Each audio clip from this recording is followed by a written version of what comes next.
Barça, si me apuras, en los minutos que llevamos de partido, mucho más metido. Y bueno, se ha visto reflejado en esta acción de Dani Olmo, que no está nada alerta. Luego lo ejecuta muy bien Di Marco con un pase muy rápido. Bueno, está complicado. El Barça había perdido el control, había perdido el orden y sobre todo había perdido la pelota en los últimos minutos, es así.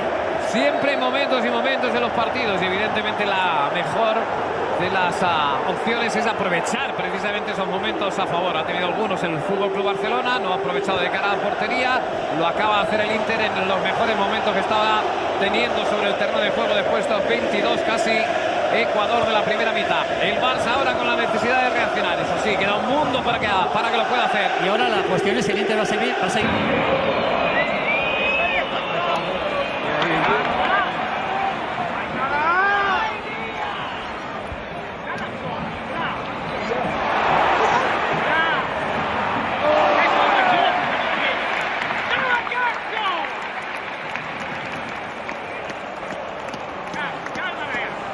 Coge un par de metros, va a disparar, gol. El segundo del Inter de Milán. Por completo engañó a Šećnik y el partido en la vuelta que vuelve a estar como en la ida. Con el Inter por delante por segunda ocasión en el partido.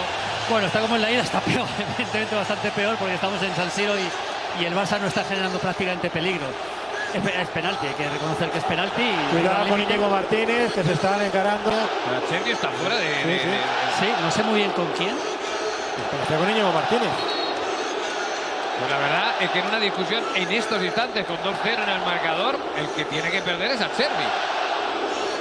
Bueno, el Barça le queda ya... Tiene talento para intentar y necesita levantar esto. Pero yo creo que algún cambio va a llegar. Porque Fermín seguro. El Barça necesita algo más con balón.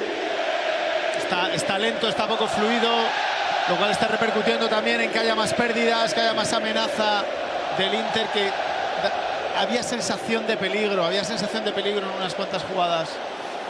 Yo creo que Fermín seguro y vamos a ver cómo está Lewandowski también, obviamente, ¿no? Y jugártela. Sí, bueno, es el momento de, claro, es que no te queda otra. Ya. Bueno, pues Acerbi sigue por ahí retando a unos y a otros. Me parece curiosa la situación, ¿eh? Pero pensar también que en este caso... se está chequeando una potencial tarjeta roja. Atención que se está chequeando una potencial tarjeta roja